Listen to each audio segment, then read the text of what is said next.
केंद्रीय सतर्कता आयोग के गोल्डन जुबली समारोह में बोलते हुए राष्ट्रपति प्रणब मुखर्जी ने कहा कि भ्रष्टाचार देश की प्रगति में बाधा बना हुआ है। उन्होंने कहा कि देशवासियों को युद्ध स्तर पर भ्रष्टाचार के खिलाफ लड़ाई लड़नी चाहिए ताकि देश तेजी से आगे बढ़ सके। साथ ही उन्होंने इस बात का जिक्र किया कि देश में भ्रष्टाचार के विषय पर व्यापक चर्चा हो रही है, जिसमें समाज के लोग और मीडिया की सक्रिय हिस्सेदारी है। Corruption remains a major stumbling block in the progress of our nation.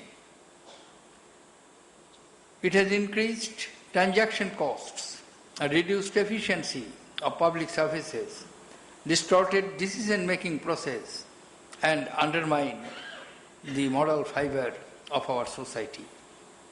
Corruption has reinforced inequities and limited access to public services by the common man, especially the poor. 2 दिवसीय सेमिनार में भ्रष्टाचार से लड़ाई, जांच एजेंसियों, सिविल सोसाइटी, मीडिया और जवाबदेही संस्थाओं की भूमिका पर चर्चा की जा रही है। समारोह में बोलते हुए प्रधानमंत्री डॉक्टर मनमोहन सिंह ने कहा कि पिछले 10 सालों में देश में काफी बदलाव आए हैं और कई नए कानून बनाए गए हैं, जिससे पारदर्शिता और जवाबदेही तय हुई है। प्रधानमंत्री ने कहा कि ईमानदार अधिकारियों को अनजाने में गलतियों के लिए दंडित नहीं किया जाएगा। साथ ही सरकार सीबीआई को बाहरी प्रभावों से बचाने के लिए और प्रयास करेगी। It's important to remember that the ultimate aim of any anti-corruption mechanism is to contribute towards improvement of the processes of governance and delivery of public services. This can happen only when we encourage bold and innovative decision making.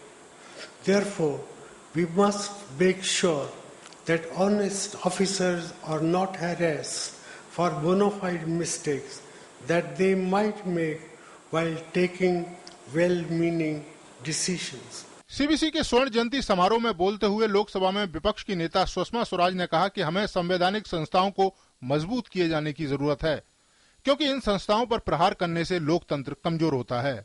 संस्थाओं का क्षरण लोकतंत्र को कमजोर करेगा और इसलिए आज इस मौके पर मुझे लगता है कि पक्ष प्रतिपक्ष में बंटे बिना हम लोग एक संकल्प करें कि अपने किसी भी कार्य से या अपने किसी भी बयान से हम इन संस्थाओं को कमजोर नहीं होने देंगे।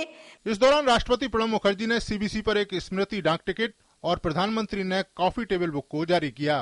केंद्रीय सतर्कता आयुक्त प्रदीप कुमार ने कहा कि किसी भी भ्रष्टाचार निरोधक तंत्र का मुख्य उद्देश्य शासन और सेवा प्रदान करने की प्रक्रिया को बेहतर बनाना होता है।